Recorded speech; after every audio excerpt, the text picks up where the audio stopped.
sweetie. Hey. I can't sleep. Why? Do you want to go to Disney? Yes.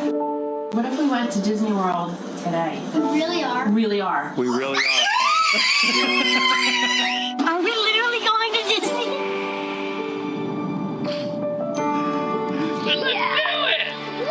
The magic's been there from the very beginning.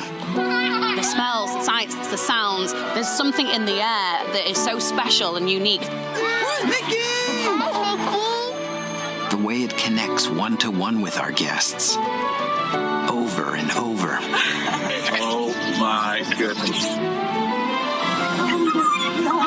Across the country and around the world. Stories become more meaningful. Which one would you like to choose? The Hulk. I can't wait to see a princess. I'm so excited. Look like a really good Buzz Lightyear. I want to fly. Stories become more personal. You are now a knight of the kingdom. With you at the center, everything comes to life. Just the fact that we were together, doing all the activities together. Let's go. We're all in it and we're on the moment. Together, we make the memories that will live in your heart. I feel like we're celebrated here, and that's so nice to share with other people. Together, we make the impossible possible. This is a dream come true for me. Because the magic of Disney is nothing compared to what happens when we share it with you. Now and forever. I always wonder what Disney will do next. Cheers to many more memories. Every turn I take, every trail I track, Every path I make, every road leads back to the place I know where I cannot go, where I long to be. See the line where the sky meets the sea, it calls me. And no one knows how far it goes. If the wind in my sail and the sea stays behind me, One day I'll know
Disney News Talk Live. Wow, it's great to be back with all of you. It has been far too long for the first time in 2023, as a matter of fact, first Disney News Talk Live. And if you haven't joined us before, welcome. I'm Wade Heath for the Kingdom Report, and this is where we talk all about the Disney parks news, the Disney universe, and everything you need to know about what's going on right now in the world of Disney, from the parks to the company itself, to the different brands, to the people that are responsible for it. So much to talk about here today, so much that has been happening as of late, and certainly a lot of stories that we want to touch on for you. And this, of course, is the type of broadcast where you contribute directly. So if you have something you want to sound off about, you have something you want to share, you have something that you want to contribute, well, shoot it off to us in the comments. Send it on over to us, whether you are watching via YouTube or Facebook Live. We want to hear from you, and you can be a part of the show as well. As always, we love to reward you for watching this show. All you got to do to get yourself your very own Kingdom Report mug is leave the comment with the phrase that pays after this show is over. Once the live show is finished, you are able to leave comments underneath the video. So don't leave it in live chat. That doesn't work.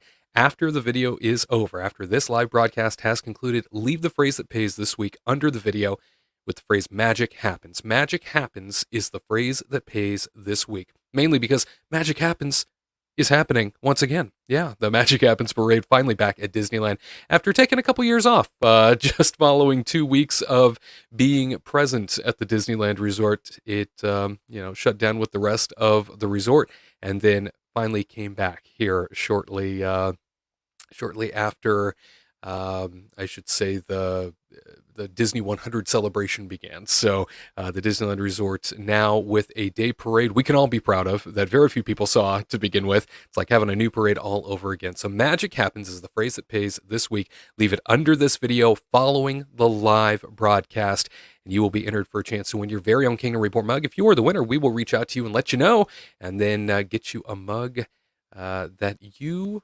prefer. Color choice, and have it sent your way. Today's big stories all about the Avatar Experience coming to Disneyland. D23 saying it will rival Disney World's Pandora World of Avatar.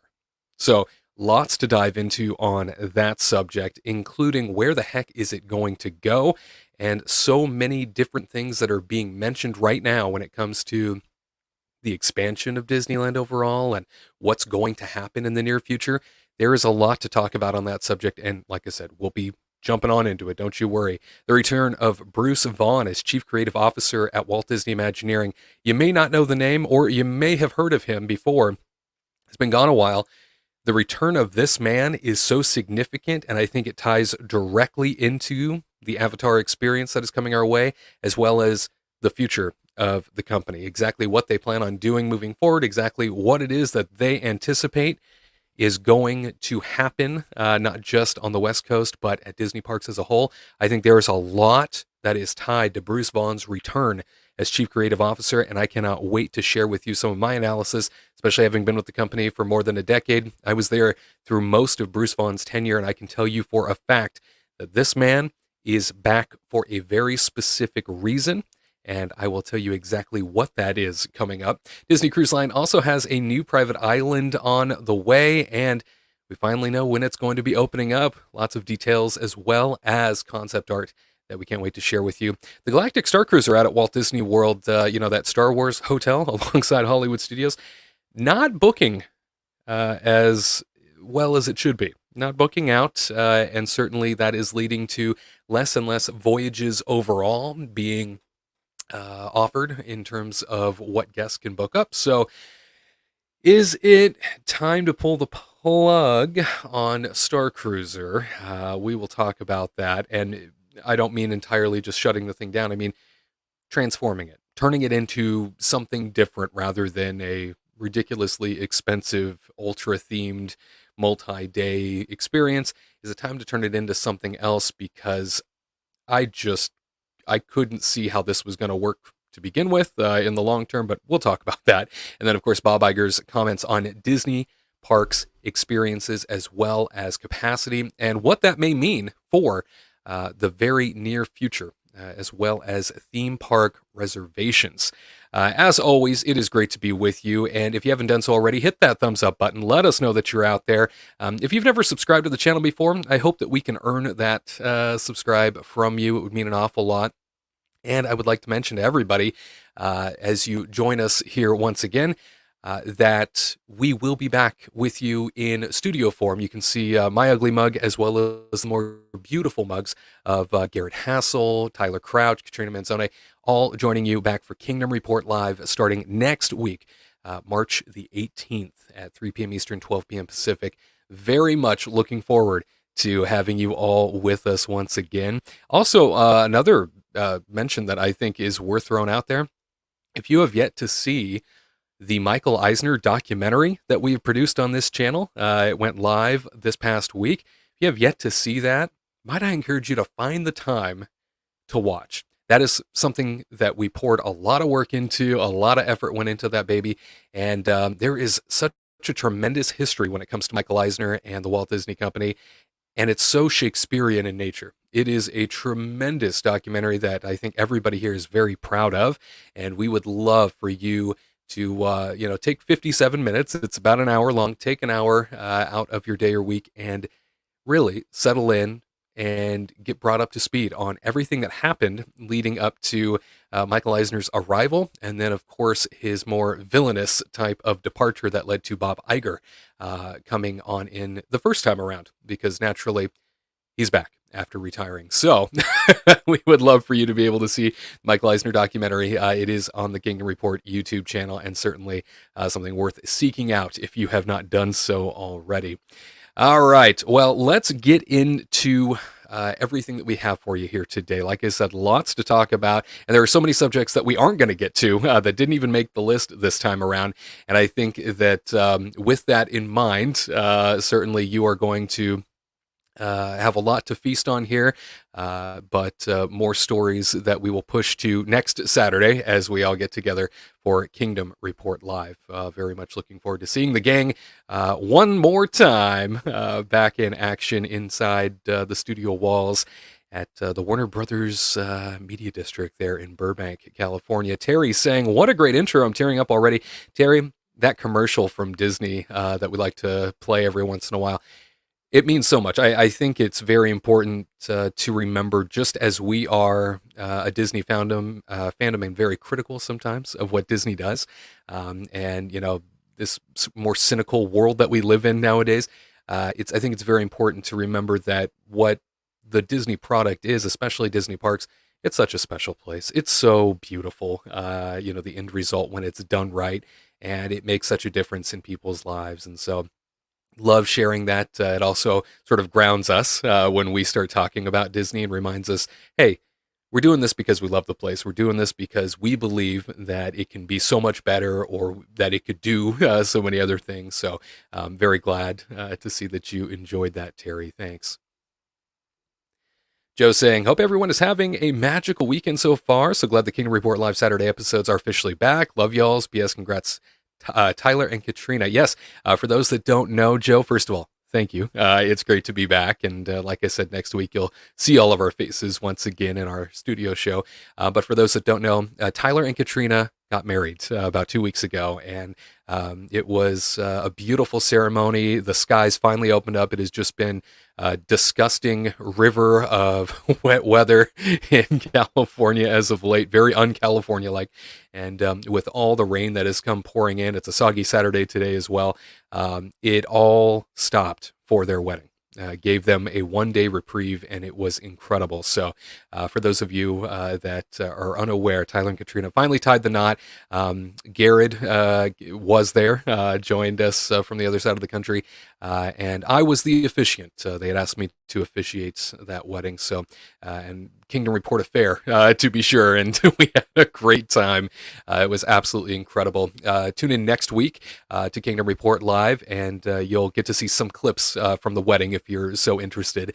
They're brief clips just to kind of give you an idea as to the venue and just the natural beauty that came along with Tyler and Katrina's wedding. Is pretty cool.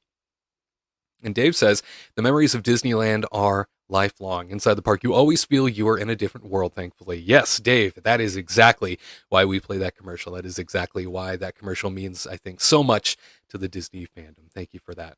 Caesar saying, yay, you're back. I know, Caesar, we have done so much production on all kinds of new things that are coming to the channel here in the last few months.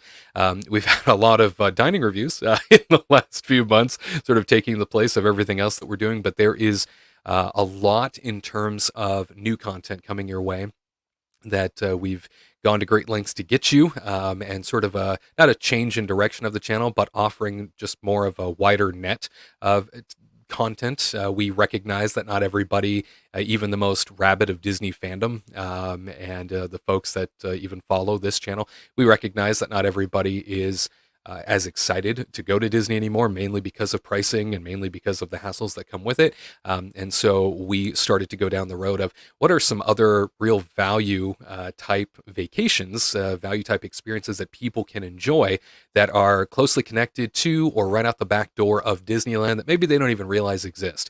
So in the last couple months, we have been going and compiling and producing and editing and bringing together all of that type of content so that you have more than just Disneyland all the time, more than just Disney World to think about. There are some other options that might help you stretch your dollar in this rabid inflation crazy time where we know, especially a family of four, it's very hard to afford a Disney vacation right now. And so we wanted to give you some options just in terms of content, not just Disney all the time, but some of the extras attached to Disneyland. So maybe in addition to a Disneyland vacation or Disney World vacation, or maybe in place of, depending on how you'd like your dollars to stretch. So a lot of that coming your way here within the next month. Squeak says, man, there's a Disney News podcast. Where's this been all my life? Love these parks so much. Cool to see so much passion around it. Squeaks, thank you for that. Amen. And Steve saying, so great to have everyone back to talk Disney. Thank you, Steve. We're happy to be here too. And CB saying, yay, made it to alive. CB, I'm glad you could make it as well. All right. Well, let's dive into some of the biggest stories of the week. Like I said, lots to talk about here, so many stories to get to. I think it's important to first start with Bruce Vaughn and that story of Bruce returning to the Walt Disney Company. Again, I think it sets up exactly what is to come and all the things that we should be thinking about as some other stories get shared with you here today. I think this is a huge chess piece that has been added to the board that is about to be moved around a little bit to play some chess. So looking forward to sharing some of my concepts with you as to why Bruce Vaughn's return is so important and what that means for the Walt Disney Company as a whole. Let's get into his story right now.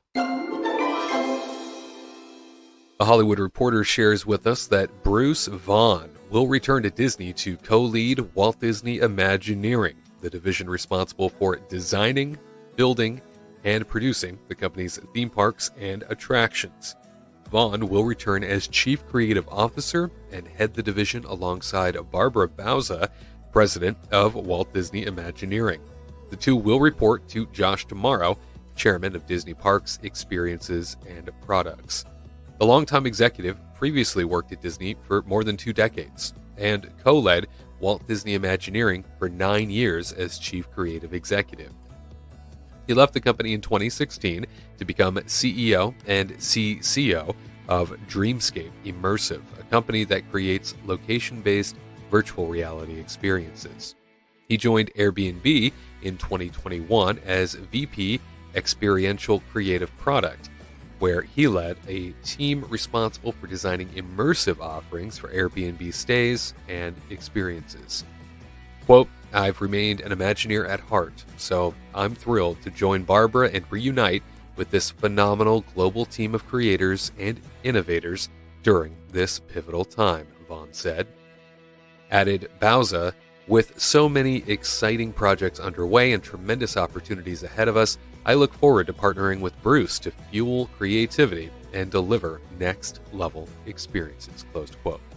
In a memo to Disney staff about Vaughn's return, D'Amaro highlighted CEO Bob Iger's emphasis on creativity, as well as the opportunity for Vaughn and Bauza to work together on significant developments underway and more on the horizon.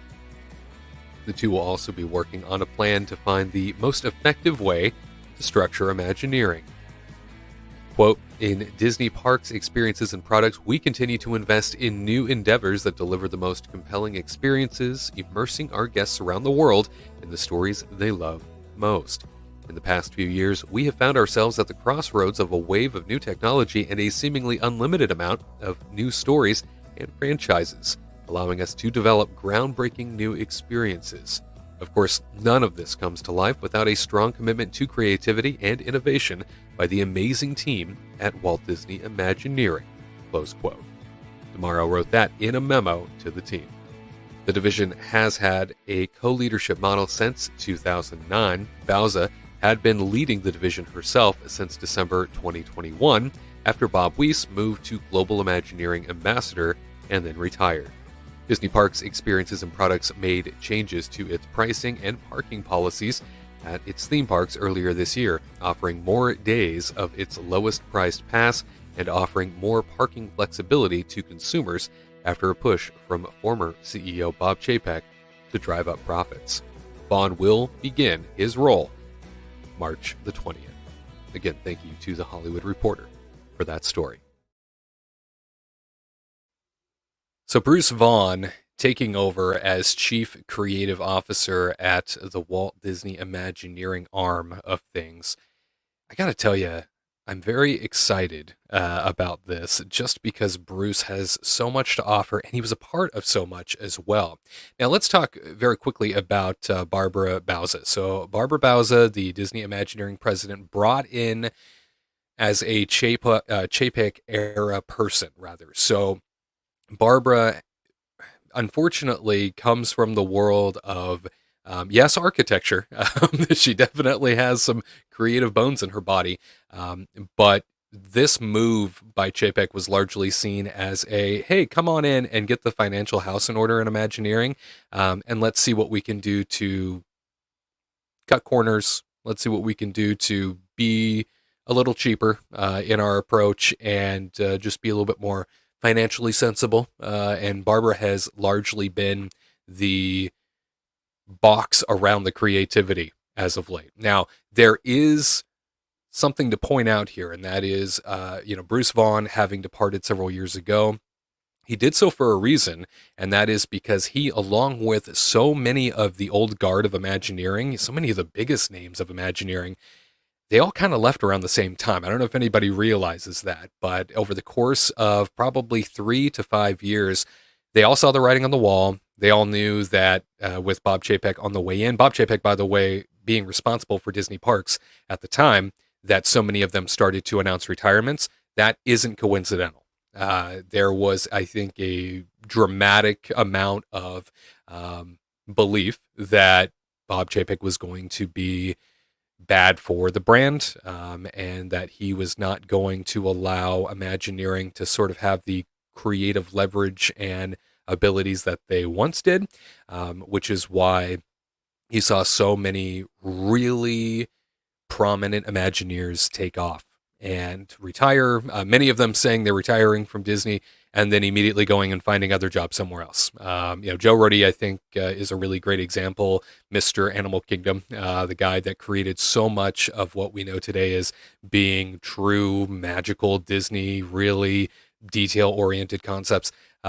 Joe left and immediately went over to Virgin Galactic, where he, along with the former president of Disneyland, Michael Colglazer, who I believe became CEO of the organization, they went over to Virgin Galactic to sort of get on the ground floor of a lot of the concepts there. But with Bruce Vaughn returning, and Bruce seeing sort of the exit very early on as Chapek, took over and assumed a lot of control, I think Bruce knew it was a losing battle. Bruce knew that he was not going to be able to fight City Hall in this case. Obviously, that was Bob Chapek. And then as Bob Chapek became CEO, certainly, that writing was very much on the wall and very clear that things were not going to get better for the Imagineering division and the creative folks.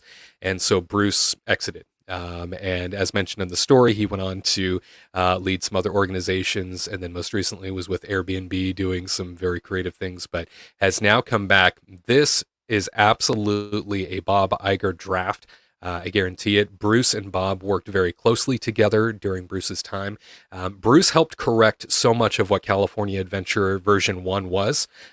He was Iger's sort of quarterback on the field to really get California Adventure to a better place.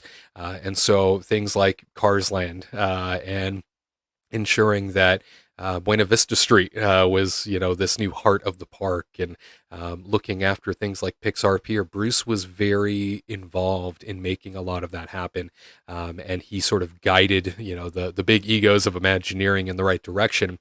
In addition to that, Disney Dream, Disney Fantasy cruise ships, Mystic Manor at Grizzly Gulch in Hong Kong Disneyland. I mean, he was responsible for New Fantasyland as well. So he had a lot that he was very well involved in, and very well entrenched in terms of creativity and concepts that were coming, as well as executing so many of the great things that we enjoy today. So with Bruce being brought back, especially having just joined Airbnb in 2021, knowing that, Bob Iger was back in control, Bruce did a complete, hey, see ya, Airbnb, salute, and off he went back to the Disney company to help correct things. I think having Bruce Vaughn attached at the hip of, now he's going to be reporting to Josh D'Amaro as head of parks, but I think having him sort of attached at the hip of Josh D'Amaro, this is going to help pave the way for, I think, potentially a golden era. I was going to say a new era, but a more golden era of things to come for the Walt Disney Company in the parks. Just because I don't think this is the first domino. I think there are many dominoes to fall next. Bruce is the first of many. So I mentioned earlier, I used the analogy of a chess piece as well, right? It was an added chess piece. I think we are going to see some Imagineers from the past suddenly resurface, whether they are full Imagineers or not, they come back to a full-time gig or not. I think many of them are going to suddenly be consultants. I think we're going to see that. I think Bruce is going to get the band back together and lead an entire division that has been sort of gutted here in the last couple of years and really left to feel like if it's not IP and if it's not off the shelf, it doesn't really matter anymore, because that's kind of where things have gone under the Chapek era. I think Bruce is going to help lead sort of a new renaissance in Imagineering, and I just cannot get past the idea that, Iger drafted him specifically to help spearhead this entire new renaissance, this entire new golden frontier. So I guarantee Bruce will be this significant player. There's a reason why he's being brought back to co-lead Imagineering. Okay, so remember, he's co-leading it with Barbara Bauza. I think Barbara's going to be the numbers gal. I think she's going to be let's really set up some bumpers on the lane, as it were, for bowling here. Let's make sure that we've got some bumpers set up so that the ball doesn't fall, too far off track. I think she's going to be that person, and Bruce is going to be our Walt Disney. So Barbara playing Roy and Bruce playing Walt.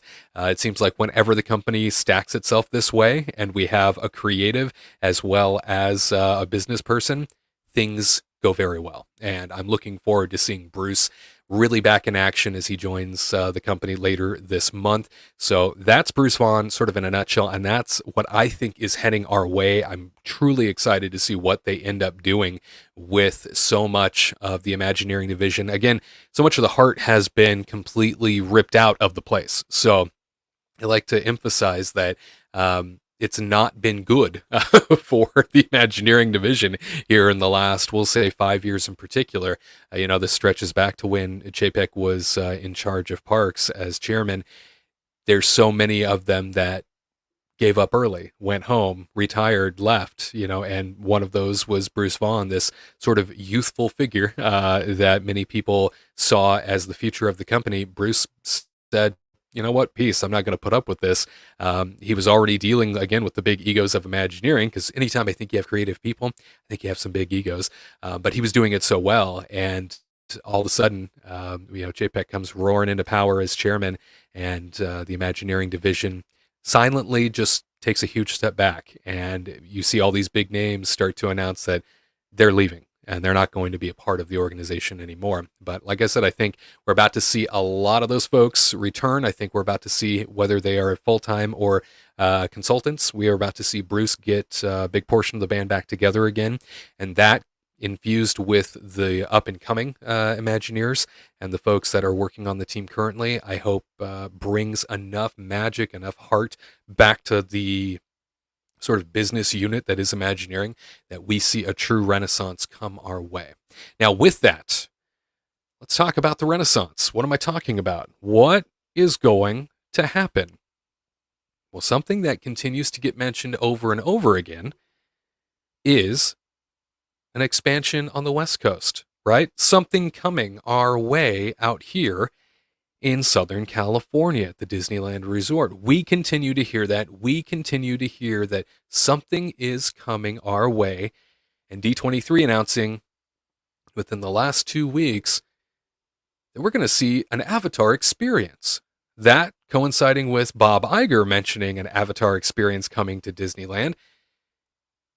Between the two, there is something heading our direction that might just be bigger than we could ever imagine. There's a lot to talk about on that front, and we will get to that story. You stick around. There is plenty more. Disney News Talk Live coming for you next. Para su seguridad, permanezca sentado y mantenga sus manos, brazos, pies y piernas dentro del vehículo. Y cuida a sus niños. Gracias. Please step carefully onto the moving platform, then step into the car. For your safety, remain seated at all times, keeping hands, arms, feet, legs, and other appendages inside your car. And please supervise younger beings. Stay clear of the doors, which will open and close automatically. Enjoy your journey. Para su seguridad, permanezca sentado y mantenga sus manos, brazos, pies y piernas dentro del vehículo. Y cuida a sus niños. Gracias. Please step carefully onto the moving platform, then step into the car. For your safety, remain seated at all times, keeping hands, arms, feet, legs. This is the TTA Blue Line, non-stop service around Tomorrowland.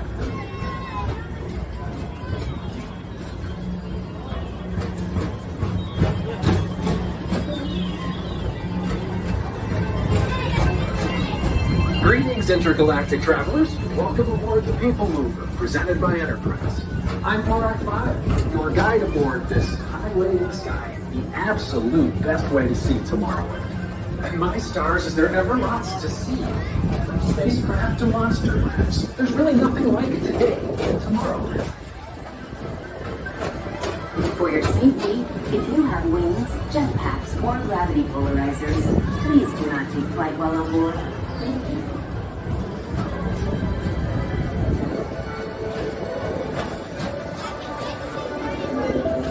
The next station is Tomorrowland Urban Planning and Starcruiser. Transfer to Green and Red Line. Don't worry, your express train keeps on rolling through the future, right by two of my favorite spots.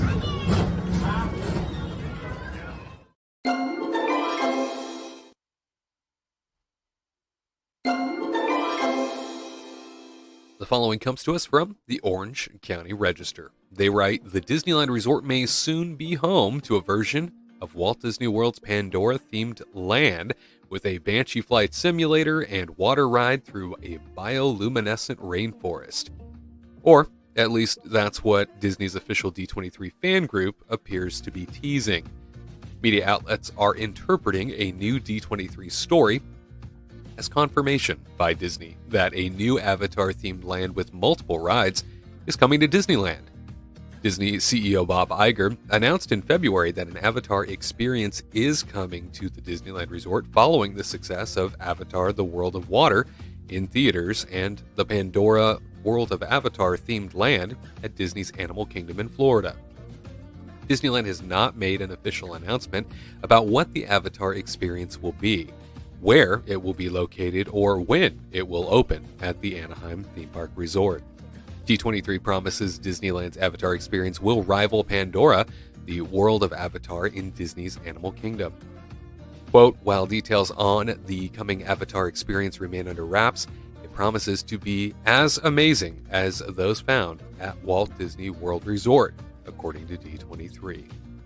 The 12-acre Avatar-themed land at Disney's Animal Kingdom features Pandora's floating mountains, bioluminescent plants, and 2 major attractions, the Avatar Flight of Passage 3D Flight Simulator and the Navi River Journey water ride. The land also includes the Satuli Canteen, quick-service restaurant, and Wind Traders gift shop. Jolie Bliss, who plays Tuck in Avatar The Way of Water, says the Valley of Moara floating mountains in the Pandora-themed land is her favorite place to visit at Disney World, saying, quote, I've always told my friends how amazing it is to be there and how one day they have to experience it themselves. Now with Avatar coming to Disneyland, I can take all my friends and we can experience the world of Avatar together, close quote. D23 has already tried to tamp down the hype a bit by updating the story headline from Pandora to Avatar Experience coming to the Disneyland Resort. Again, thanks to the Orange County Register for that story. So we have this new fangled Avatar Experience concept coming our way at Disneyland, at least according to D23. Bob Iger acknowledging the fact that this Avatar Experience is also coming our way. Make no mistake, the Disney Company is very, very specific and calculated when it comes to when they mention things and where. The fact that this is now being talked about, that this is being put out there for folks to feast on and react to, this is not by accident. This is not just a comment in passing. This is something very intentional by the company to get people excited, get people stirred up. Now, this isn't like the Barbara Bauza Splash Mountain announcement of 2020. That seemed like it was, I guess, a good time, maybe politically, to say something like, oh, we're retheming this mountain that we think has racist overtones, and this is a problem here. No, years later, here we are, and still Disneyland's mountain is not getting started, whereas, of course, Magic Kingdoms has certainly gotten underway with its overhaul, but this isn't one of those announcements. This isn't an off-the-cuff, hey, this seems like a convenient time to mention it. This is because it's now happened both at the CEO level as well as D23's communication level. This is very calculated. This means that we, I think, are on the cusp of some major announcements coming our way. D23, the Destination D23 event happening in September out at Walt Disney World. Typically, it's the lower scale D23 event. It isn't the expo that we always see on the West Coast that has tens of thousands of people showing up. This is a far less significant event where usually lesser announcements are made. However, I think between now and then, and certainly by then, we are going to hear something about what's coming our way at the Anaheim property. Now, maybe Disney World's going to get some announcements come D23 time. I definitely think that there's going to be movement out there to compete with all of the announcements and things that are happening with the new Epic Universe, Universal's mega park that is being brought to fruition as we speak. They're definitely going to announce some things to try and compete with that. They always do. They always try and level up whenever Universal announces, hey, we're adding yet another layer of market share grabbing activity to our pile here. So I think that we are going to hear from Disney on the Florida front eventually. But it seems very interesting to me that the West Coast is getting all of this chatter right now about what's coming our way and how Avatar is going to wedge its way on into the Disneyland Resort.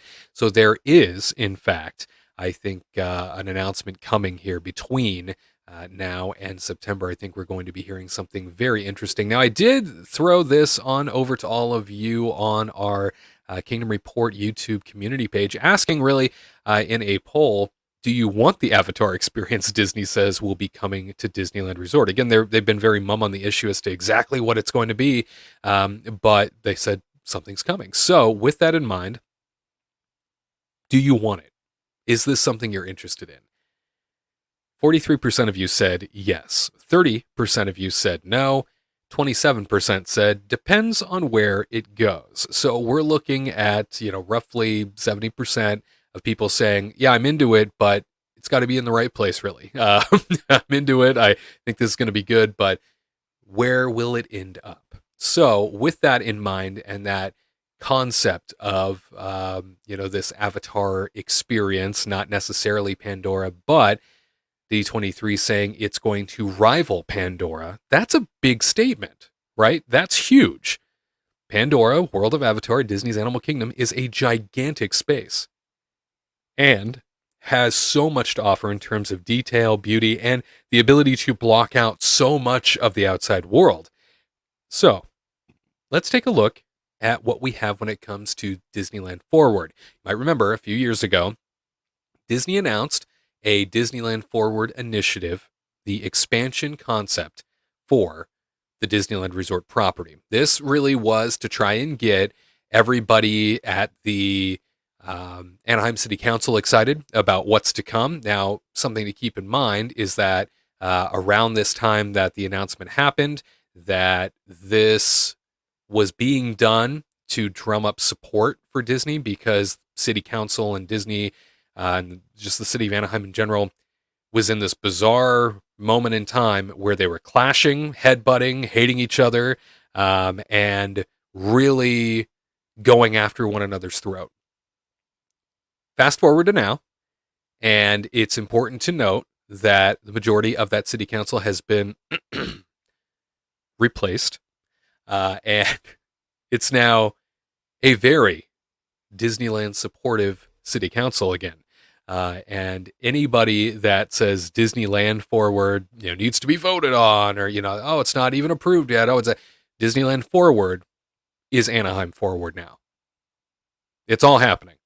It's coming. This city council is now in the tank once again for the Disney company. Like I said, there's this rare moment a couple years ago where the city council was like, no, Disney, we don't think that you control everything, and we are going to stand up to you and tell you no, and we are going to get in your way of development. It was a bizarre time, mainly because the city of Anaheim wouldn't be much without the mouse in it, but now we are back to a city council that really does want to support the growth opportunities as well as the tax revenue that it creates. So you take a look at the map here, and you get an idea as to what the Disneyland Forward concept is really mapped out as. Okay, so nobody has said exactly what these areas are going to be. Nobody has said specifically, oh yeah, in this space we're going to put X, Y, and Z in terms of intellectual property rides, that sort of thing. It's all blue sky, but the overall blocking of where stuff is going to be, that is pretty much in fine print. So that is very much, foundational. That is very much where they plan on going and what they're going to stick to. So you see in the bottom left-hand corner of the image, that is the connection point to California Adventure out the backside of Pixar Pier. And that would cross over Disneyland Drive and go into the area directly behind the Paradise Pier Hotel. Right now, the downtown Disney parking area is what it is, the Simba lot. It's a big space, and certainly they can do a lot in it. And then it looks like that will all tether right up to the backside of the Disneyland Hotel. Disneyland Hotel acting as sort of a divider with downtown Disney in the middle. That isn't going away, it looks like. It's all still saying purple, which is the downtown Disney color. And then on the opposite side of that, near Magic Way in the Disneyland block, you have the old downtown Disney parking area, which I think right now they're using for employees. And anyway, it's a big open space, and it butts right up to the front of the Disneyland Hotel. And that space is directly behind Critter Country. So directly behind Critter Country, between Critter Country and Star Wars Galaxy's Edge, that is a connector that would happen over Disneyland Drive, either over or under. I'm pretty sure it'll be over, and they're just going to dig deeper for Disneyland Drive. But that would lead everybody into that space. And then, of course, Magic Way is the buffer between the Mickey and Friends and Pixar Palace parking garage. So one of the questions that I see here in chat from Richard saying, would Disneyland Forward be in stages? That's what I hear. Yeah, that Disneyland Forward is supposed to be, section by section because it's a multi-year investment. However, I think that this is the first, because they're talking about it now and the chatter's happening. I think that this is the first stage of that investment. I think that the first real stage is going to be announcing what is coming as a connector to Disneyland. Now, a lot of folks seem to be mentioning that, and I'm not sure where that's coming from in terms of rumor, because of course all this is rumors. Disney hasn't confirmed any of this yet in terms of where the Avatar Experience, as they're calling it, is going to come to, and where it's going to be built at, and those sorts of things. They're just saying it's going to rival Pandora in Florida, and it is coming out west at some point. So here's kind of an overhead look as to what that development would look like from above California Adventure. To the right is Disneyland. You see the big loop. Sort of to the middle right of the image, you see that big white loop that goes up and around sort of as a circle. That's the monorail track and where the current monorail station sits. So it doesn't look like that's really being moved anywhere. And then everything behind it is all the new development. So from the upper left-hand side of the image, that's all California Adventure side with the Paradise Pier Hotel, soon to be Pixar Place Hotel attached to it. And then to the far right, upper right, you see the parking garage for the resort. And then right up against it is the Disneyland expansion side. And again, that all exactly dumps out, especially even the concept art, that all specifically dumps out behind Critter Country and alongside the Galaxy's Edge. I think that's right where the Rise of the Resistance extended queue sort of connects to. It's all right there back in that corner. So that is where the connector would happen at. So you get an idea here as to what this looks like. And Disneyland Forward, while still, of course, not being built and is not happening at the moment, this, I believe, is where we're going to see an Avatar-themed expansion. So what I was going to mention here a second ago was the rumor that I saw floating around about potentially this idea of an Avatar Experience going into Redwood Creek Challenge Trail and Little Mermaid and that sort of area within California Adventure. First of all, that Little Mermaid attraction isn't going anywhere. It's too new and it's too popular, and it's a people eater that they need in that park. So that's not going anywhere. I guarantee it. I put my life on it. The Redwood Creek Challenge Trail, it's not really big. And I think people might get the impression that there's a lot of space there because it feels like you walk through a lot of space. That's not a lot of space. It's very tightly compact right up against the Grand Californian Hotel. And if the Avatar Experience is going to be a walkthrough and nothing more, okay, maybe, but I don't see that happening. When they say it's going to rival Pandora in Disney World, that says to me, this is going in a new space. Either that or it's going to take over a big portion of Tomorrowland, where the subs currently sit, as well as Autopia, that sort of area back there. However, I don't think that ultimately they're going to try and shoehorn it in back there. I think they want to build a world unto itself over by the Critter Country section, that back Critter Country section. It would make a lot more sense having a portal between Critter Country and Star Wars Galaxy's Edge connecting back to a world of Pandora. So I think thematically it would make a lot more sense there. I don't think it would make any sense going out alongside Pixar Pier or being California Adventure related at all. So, if we're just playing loose and fast with the theme here, I think we're going to see this Avatar concept come to life back in this corner. Again, we are looking at directly behind Critter Country and this back corner of what is the old Downtown Disney parking lot. So the Lilo and Stitch lots, as they call them. And this is all right in front of the Disneyland Hotel and butts right up against Downtown Disney near the parking garages. So in the top left-hand corner, that parking garage is the Disneyland Hotel's parking garage. So they do have a parking garage there. What I see eliminated from the top left-hand side of the image is the flat parking lot for the Disneyland Hotel. It looks like that's a big, long driveway attached to Magic Way that's going to bring people in back behind this land into the Disneyland Hotel. And then this land is going to block out all of Magic Way, Walnut Street, that sort of a thing. So this is the most likely of spaces for an Avatar-themed expansion in my eyes. I really do feel quite confident that they want to build something epic and very large to accommodate big crowds. The reason why I feel that way, and it's not just based on a gut feeling, it's because of what Bob Iger just said at the Morgan Stanley conference this week. So making their rounds right now, executives are talking a lot about the Disney product and the future. And it seems like there's a big PR campaign underway between folks like Josh Tomorrow, who was just at South by Southwest, introducing new audio animatronic concepts, little Judy Hopps hopping around on stage, as well as Bob Iger getting out there on the conference circuit, talking about Disney, its future, how bright it is, the things that are still to come. It looks like there's a big PR campaign underway. That's how it feels, at least. And so some of Bob's comments here in the last week caught my eye and really wove into what we're hearing in terms of chatter about expansion out west, Avatar Land, that sort of thing. First of all, here's one of the comments from him. He said, in terms of capacity, right? So he got asked about the idea of park pass reservations. He got asked about the concept of the theme parks being overpriced and people feeling like they can't get in because it's so expensive. And he said, quote, "It's tempting to let more and more people in. But if the guest satisfaction level is going down because of crowding, that doesn't work. We had to figure out how we reduce crowding, but maintain, obviously, our profitability. And we did that well." So I hate to say it, but it sounds like park pass reservations aren't going anywhere.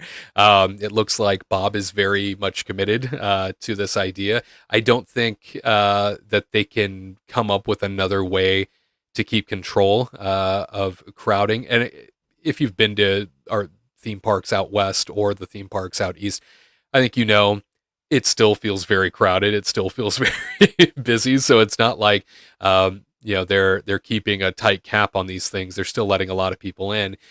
But as I've said many times ever since this concept was introduced, this is what the company has always wanted. They've always wanted this control. Iger to anybody up and down the chain, they've all wanted this control, to know who's coming and when, so that they could prepare a better sort of business concept for the arriving crowds. And they can have enough staffing online, they can have enough infrastructure built out or prepared.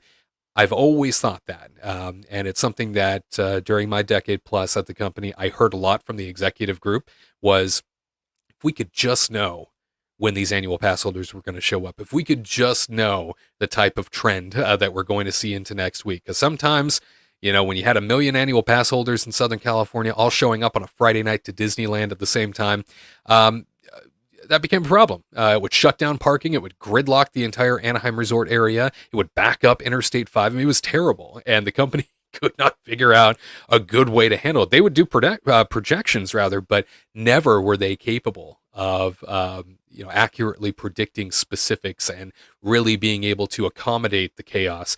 So now this is giving them everything that they've wanted. This is providing them everything that I think they've looked forward to. And so at any rate, Bob seems to be alluding to that fact here, right? He seems to be acknowledging that, hey, this is what we needed. This is what we've wanted. So now we're doing it, and it's probably the best possible thing we could be doing right now. In addition to that, he also said, but we have to be careful about that as well, because in doing that, you actually end up increasing the price or putting features into your pricing that are viewed by some consumers as perhaps being a little too aggressive, and that's what we're being careful about.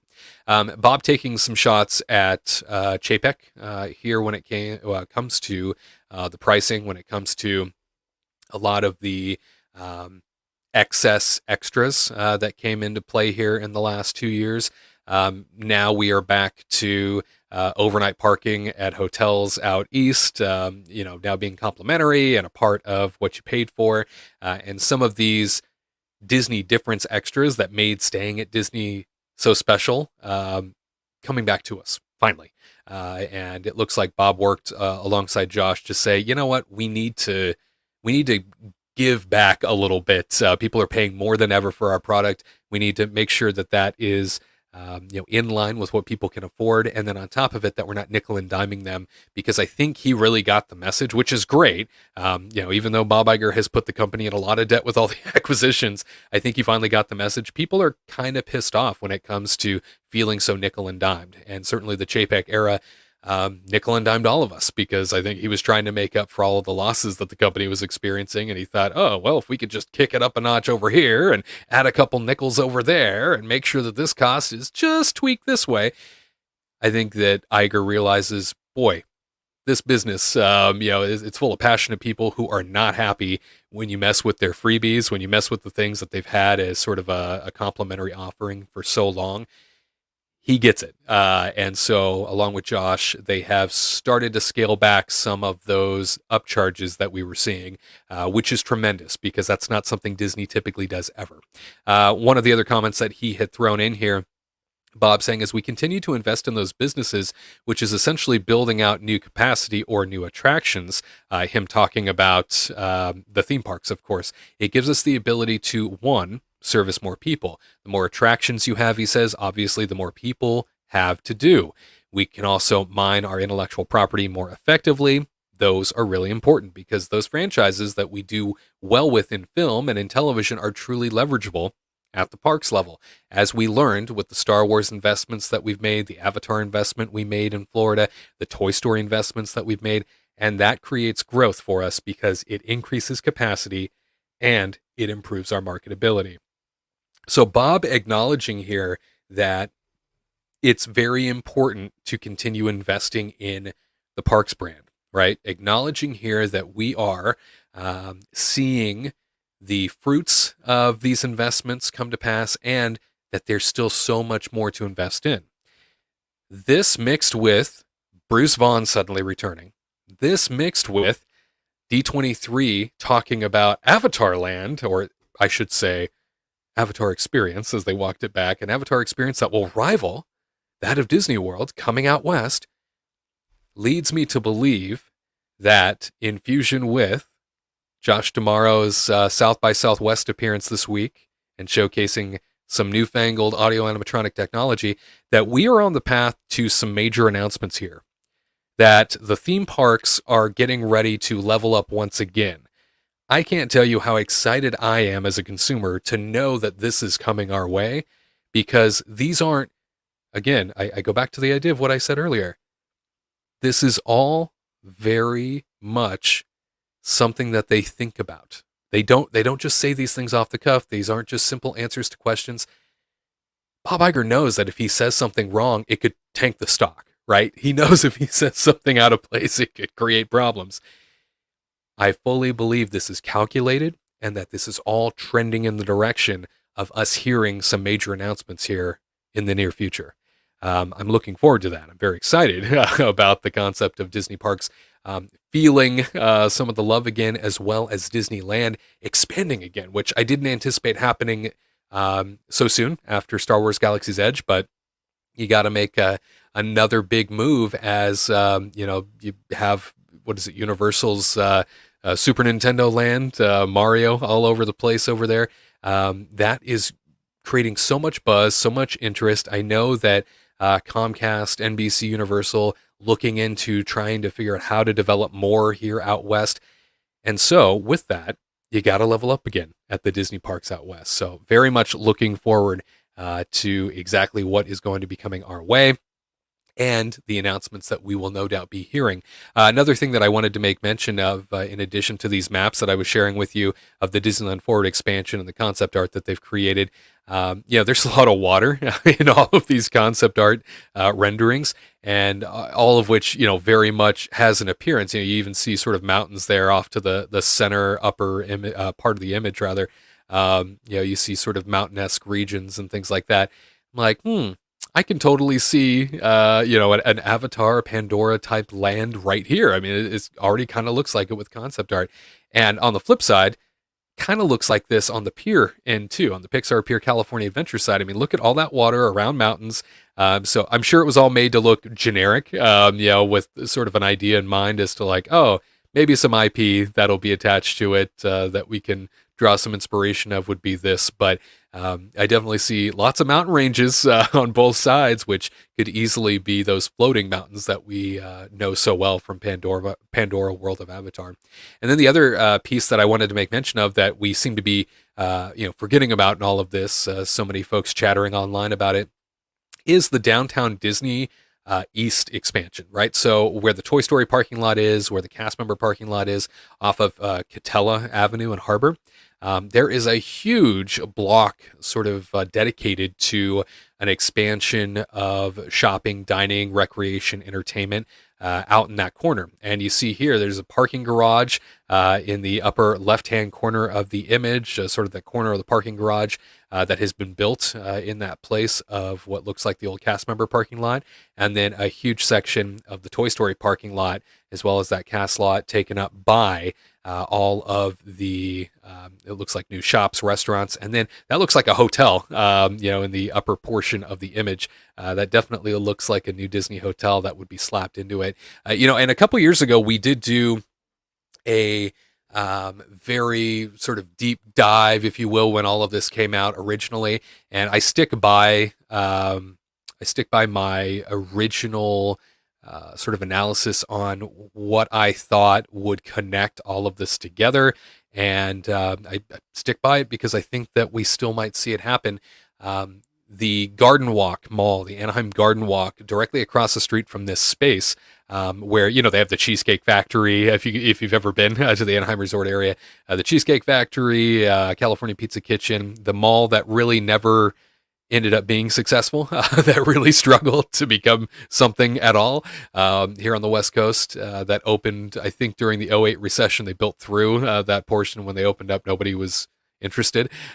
So that mall, which has never really had many tenants to begin with, went into bankruptcy. It's been up for sale multiple times, still for sale, I believe. That mall could easily be the link that they need between this side of the property and Disneyland, mainly because that old, and I believe it's here on the on the big concept map. So on this big concept map, you see off over to the bottom right-hand side of the map, it says possible new parking area. That is where the current Pumbaa parking lot is, and it even has the new connection into Harbor, into the Harbor Street that used to be where an old hotel sat that Disney bought several years ago, demolished. That space is there right now. That space is just a big open, portion of that lot. And right now they're just using it for cast member parking, that whole area back there. So that was designated as being the next big parking garage out next to Interstate 5, and would sort of consume everybody coming from the south going north, and would be sort of a connector on into Disneyland. So directly across from that, going to the south, is the Garden Walk. And then directly across from the Garden Walk going south would be that whole new Downtown Disney East development. So I think the Garden Walk is the key in all of this for Disney to acquire. And they can get it for pennies on the dollar if they're interested. I just don't think that they're ready to pull the trigger yet, because they need so much more in terms of development and investment. I think they want to grow out the park first, and then this recreation area, this Downtown Disney East and hotel, I think would be coming along well after the fact. So at any rate, lots coming our direction. I firmly believe. I got that feeling, not just because of what Bob is saying, but also because Josh is out there making the rounds, D23 being calculated about their messaging. I think we're about to see something big happen. I got to tell you, excited. It's about time that Disneyland gets some of the love once again. So looking forward to it, that's for sure. And I also know that you all have been weighing in as I've been blabbering on here. Thank you for sticking with me as I share all of that. Richard saying, would Disneyland Forward be in stages? Yeah, as I had mentioned here a little bit earlier, yes, it would be in stages. Yes, section by section. They would obviously create something and then market the crud out of it for probably a year and a half or so, and then start on something new, or do a 2-year gap and then start on the next big phase. So yes, it would be over the course of a span of several years before we saw all of that came to pass. Dave saying replaced. Yes, City Council was absolutely replaced. Can't tell me any different. Huge cabal that happened here, according to the Orange County Register and the political operatives from Disney with the city council. It was dramatic. Lori saying Disneyland Ford is not being built yet. Yeah, no, it's not, Lori. That's for sure. It's definitely not being built yet. But I think that with the Disneyland Ford concept and everything that they have put out there for us in terms of sort of the vague ideas to like, oh, here's where we would go and here's how we would build it and that sort of thing. I think that the most original concept would be the Pandora world of Avatar going into that Disneyland forward expansion pad in the downtown Disney parking area. Dave saying, thankfully a new city council. Yeah. Now they're in the tank again for Disney. Richard saying the new lands and views will add even more appeal to staying on property. Disneyland may come closer to creating the Disney bubble like Orlando. Richard, that's exactly what they want. They've wanted that for decades. They've wanted that to be the reality. There was even a concept at one time while I was there to build something massive. I believe it was going to be a hotel, was the original concept. Build a massive hotel on the harbor side where everybody enters currently, where all the transportation plaza is now. Build a hotel on that end of things to block off harbor and force everybody to go up and around to Disneyland Drive to enter the resort and have a complete sort of perimeter block off bubble, if you will. That was the idea probably 15 years ago. Was let's do that. But then the harbor hotels got wind of that, and oh boy, was that shot down very quick. So that didn't happen. But they've always wanted that bubble. And I think that you're absolutely right that this is the step in that direction. You bet. CB saying, agree that California does not make sense thematically. Maybe Tomorrowland, but all new area makes most sense, but still think not in Disneyland proper based on their wording. You know, I have to tell you, CB, their wording makes it sound like it specifically is Disneyland. I believe there's even a quote from Iger from this past week when he said growing Disneyland. And those were his words, growing Disneyland. He didn't say California Adventure. He didn't say the Disneyland Resort. He said growing Disneyland. He alluded to the fact that there's more space than people realize. Those were his words. So I think specifically he's talking about Disneyland first as a growth opportunity, and then California Adventure next probably. But I definitely think that we're going to see that expansion pad be leveled for Avatar. Dave saying, the best part is there finally seems to be positivity in regards to addressing the park's issues and our ability to truly enjoy the park as it's intended. Amen to that, Dave. Gene saying, cough, fast pass, cough. Yes, yeah, oh, bring it back. And Kim saying, I understand the reservation system, don't like it, but understand it. Still don't understand Genie Plus. They need to get rid of it. Genie Plus is an icing on the cake cash cow. That's for sure, Kim.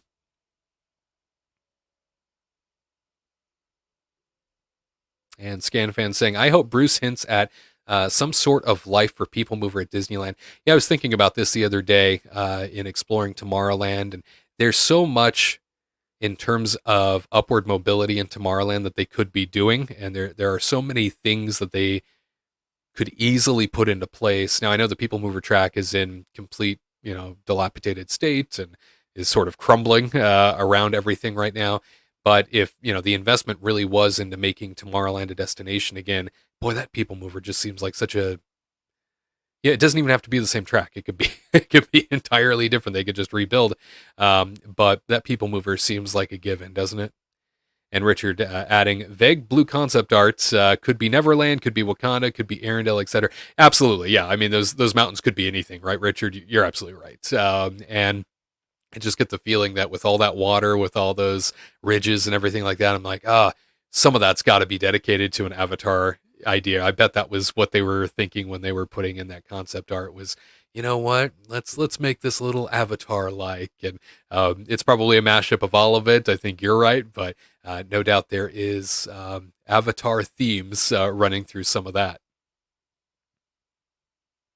And Kobe saying, love your stream. Kobe, love you. Thank you for that.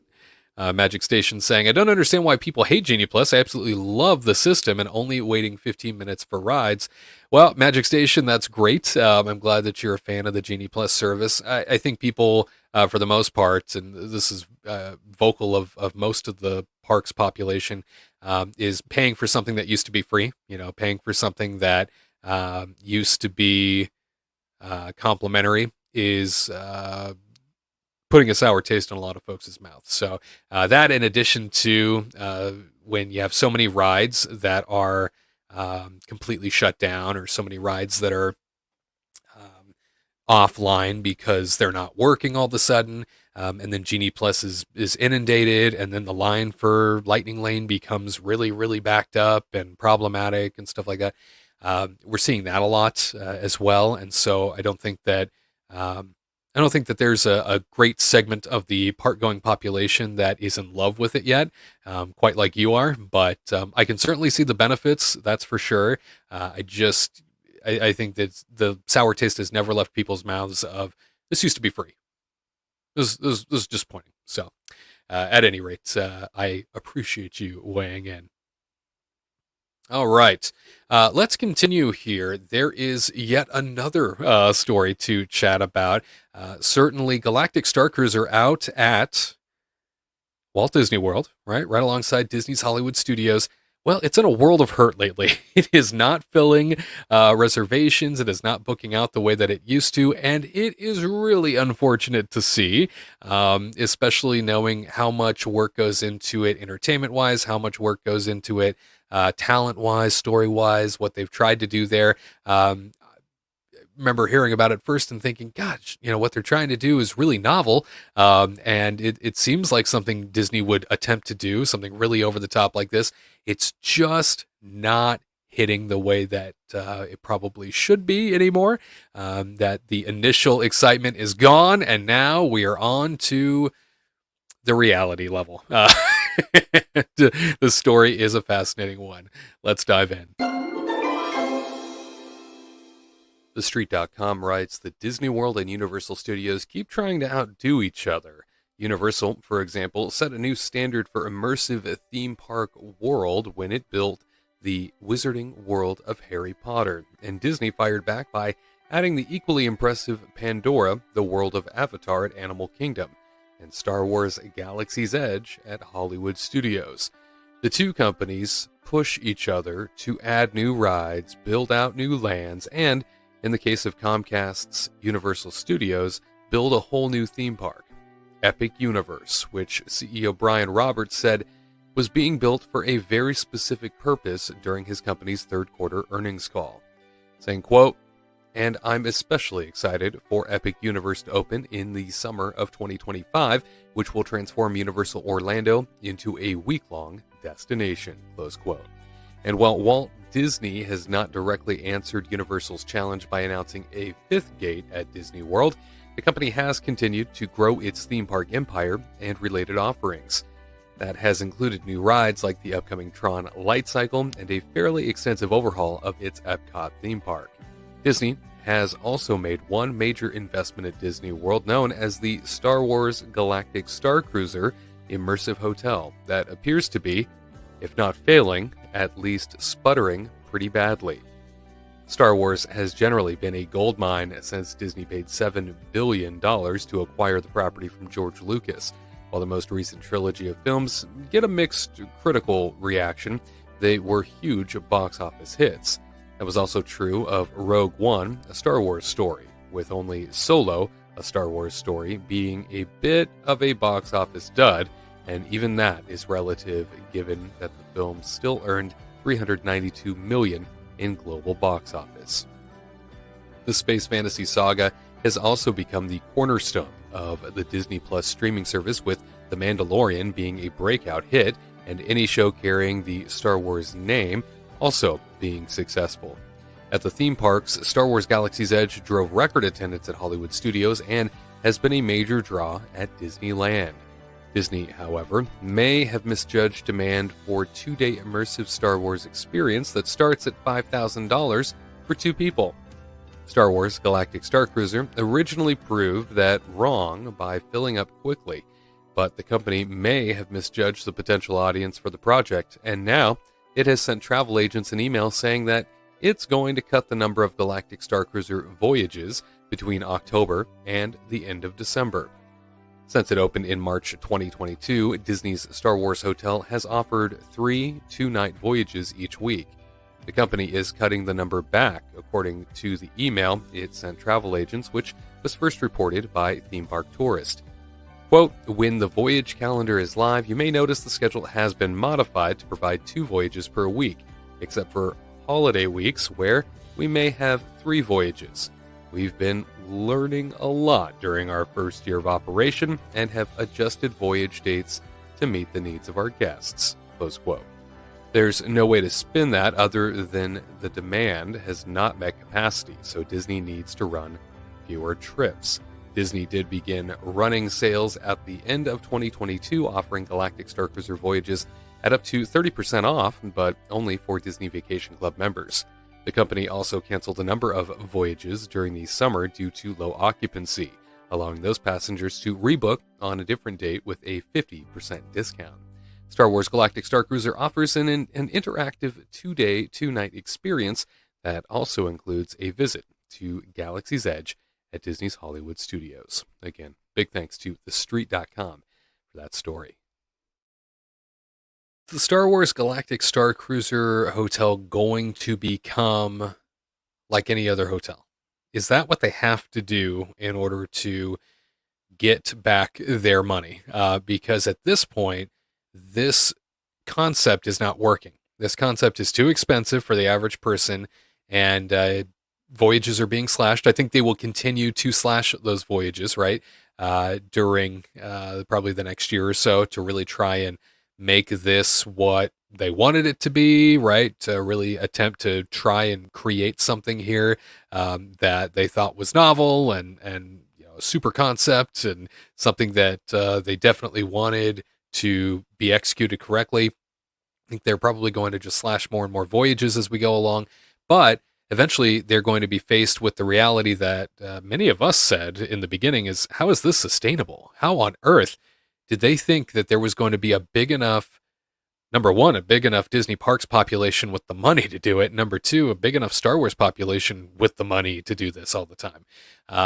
You know, should this become a legacy voyage where, you know, they sort of leave the stories of modern day behind and they do things differently, that sort of a thing. Would this be beneficial in the future to just open up like a normal hotel, sort of strip the concept altogether of, you know, you're stuck here on this cruise, on the Starcruiser for 2 days, and it just becomes an ultra-themed hotel environment that is more expensive, yes, than a normal hotel, say Disney's All-Star Resorts, but would still be much more affordable to the average park goer, the average Disney World fan. I'd love to know what you think will become of the Galactic Starcruiser in the next 5 years.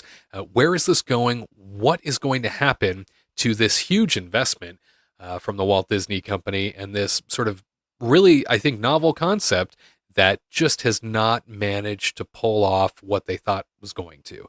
Would love to hear what your thoughts are. Let us know in the comments. We're definitely going to jump on over to you and your thoughts as to exactly where this Galactic Starcruiser is going to go and when, and all of that when we come back. You stick around. When we return, we're also going to be talking about the Lighthouse Point, the new Disney Cruise Line destination that you cannot miss. Very much looking forward to having a new Disney Cruise Line private island to go visit. More Disney News Talk Live next.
Remember those carefree days of childhood where the magic still existed?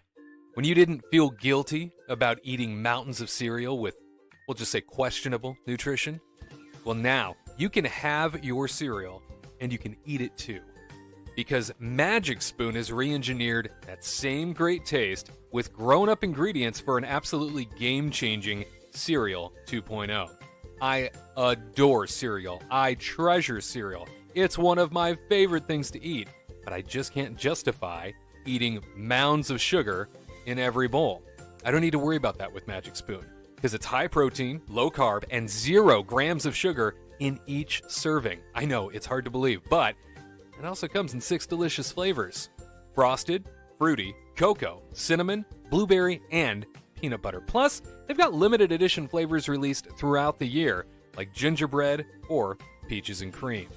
So taste that magic of childhood all over again and get yourself some Magic Spoon cereal. Plus, take $5 off your order at checkout. All you got to do is insert the promo code Kingdom Team. That's right, Kingdom Team at checkout will get you $5 off your next order at magicspoon.com. That's magicspoon.com. Promo code Kingdom Team.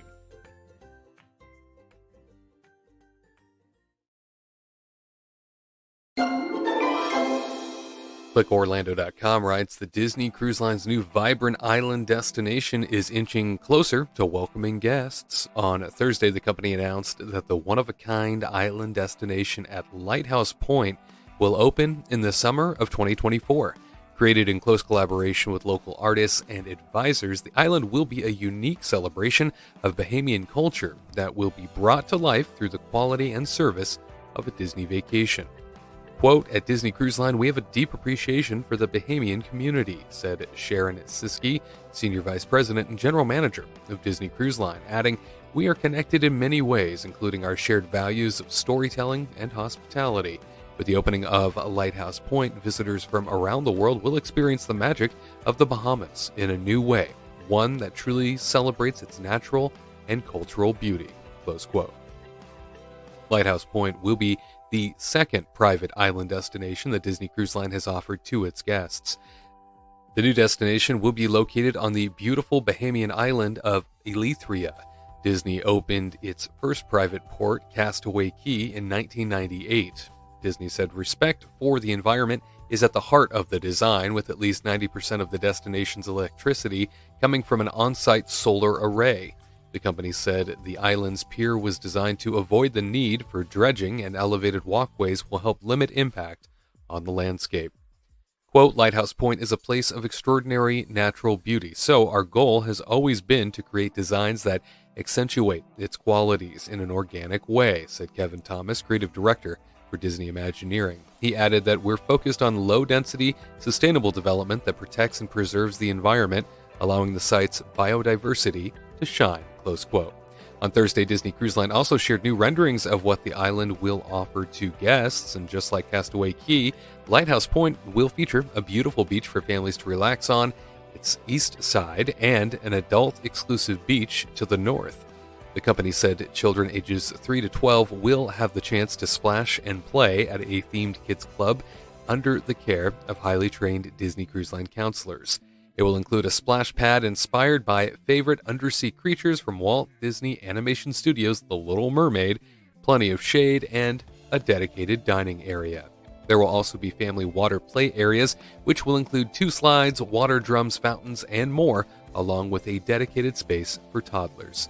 For those looking for a little adventure, the island will have a number of recreational activities and new port adventures that will take guests beyond Lighthouse Point. Disney Cruise Line said details on inaugural itineraries and additional information about signature entertainment, dining, retail, and excursions will be released at a later date. In addition to the new destination, the company plans to introduce its newest ship, the Disney Treasure, to the fleet. Disney Cruise Line will also celebrate its 25th anniversary later this year with special onboard celebrations. Once again, our thanks to Click Orlando for this story. Can't wait to see Lighthouse Point come to life. It looks like a really cool island destination. Castaway Cay is a spectacular private island that Disney owns on the Bahamas. To have another island in the arsenal of Disney Cruise Line, especially as that new Disney Treasure ship comes online, is no doubt going to do it very, very well. And the Disney Cruise Line brand continuing to expand like crazy. Certainly the Disney Wish, as expansive as the ship is, a lot of design flaws, a lot of issues in getting around that ship, whereas the Dream and Fantasy, spectacularly designed, very, very well thought out, and hopefully the Treasure is much the same. Are you looking forward to seeing Lighthouse Point? Are you more inclined to book a Disney Cruise Line vacation to go to a private island such as this? Looks like a ton of amenities are going to be put on this island, which is fantastic. Looks like even more than what is offered at Castaway Cay. So going to be really cool to see that and experience the new sort of Bahamian magic that our friends over at Disney Cruise Line have created. Kim says, booked Old Key West Resort for Orlando vacation. Never stayed at that resort. Just seems all resort prices are getting so expensive and very few deals. Kim, in terms of very few deals, yeah, I'm not seeing too many nowadays, and I look quite often. It's unfortunate. Things are grossly expensive when it comes to staying at Disney World and on property. In fact, I have even steered away from staying on property the last few times that I've been there because I can't justify the price anymore. Nowhere. I mean, even the value resorts, I've just gotten to a point where I think to myself, well, I could stay longer and go to more parks and experience more things for a longer period of time if I stay off-site, or I could stay on-site and have a shorter trip. So I want you to know, though, Old Key West, some of the biggest rooms, because it was the very first Disney Vacation Club property, some of the biggest rooms on the property, just in general, at Walt Disney World. So they are massive in terms of size. And the property itself, very laid back, very relaxing. You have your own private boat that goes from Old Key West to Disney Springs, which is such a treat. And while it can be a little hard to get around the Old Key West grounds themselves, just because it's so spread out, right? It's a sprawling resort property. It is very much a destination that feels like a retreat, which is cool. So at the end of a long, Walt Disney World Park day, Old Key West really does feel like a getaway within the resort confines. So I think you're going to have a great time. Fun fact for you, Old Key West was the very first resort I ever stayed at Walt Disney World. And it happened to be with a group of people, a bunch of friends of mine who had Disney Vacation Club. And I had no idea what Disney Vacation Club was the first time I was there.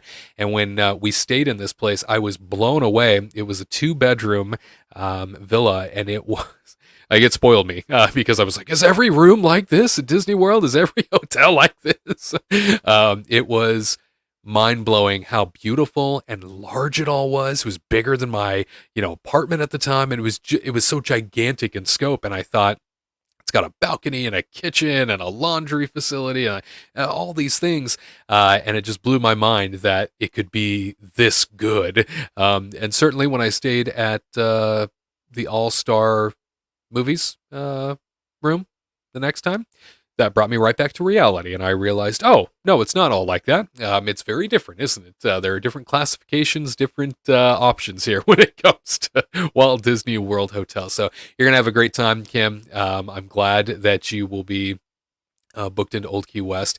It is a place that I hold very near and dear to my heart. Also, the site that I have had many a breakfasts with former Walt Disney World President George Kalogridis, right there at Olivia's. So swing by Olivia's. Oh my gosh, the banana bread French toast, something special. Highly suggest. All right, my friends. Well, that about does it for this edition of Disney News Talk Live. Thank you so much for being a part of the broadcast. It's so great to be back with you live. Like I said, there is a lot more coming your way. All you got to do is make sure you are locked into the Kingdom Report Live return next Saturday. 3 p.m. Eastern, 12 p.m. Pacific, we will be back with you and bringing you all the Disney Parks news and information. Tyler, Katrina, Garrett, myself cannot wait to bring you all that magic once again. Gabriel, good afternoon. Thank you for chiming in and being a part of the show as well. Javier, Dave, for swinging by, Lori Jean, everybody, Richard. It means so much that we could be a part of your weekend in some capacity, and it means so much that you could spend some of your weekend with us. And if you haven't checked out that Michael Eisner documentary here on the channel yet, like I said, highly encourage you to do so. Go for it. Check it out next. 57 minutes of history that I guarantee will enlighten and inspire you.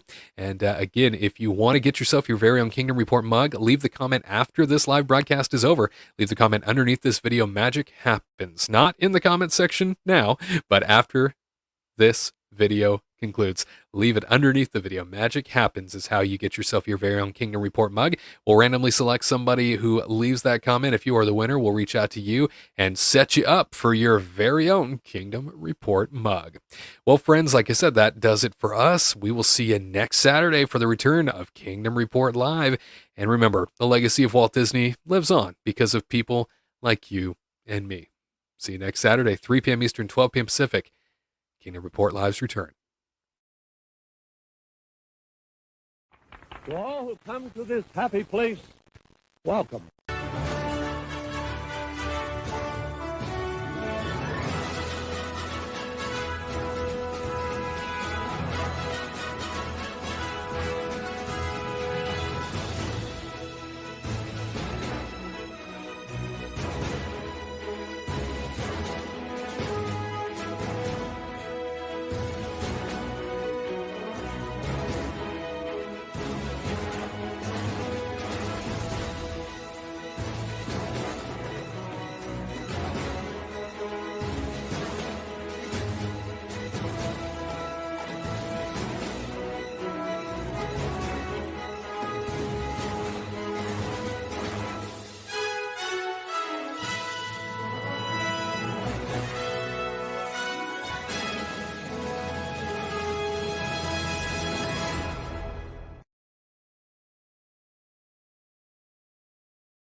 Looking for some digital magic to help you through your week? The Kingdom Report is here for you, covering the latest Disneyland and Disney World news, experiences, and events. Be sure to follow us on Instagram and Facebook at Kingdom Report Live so you never miss an update. And drop a subscribe on the Kingdom Report YouTube channel for new videos every week. Don't miss out. Join this growing community of theme park fans as we aim to connect you to more of what makes you happy. For more information, visit KingdomReportLive.com.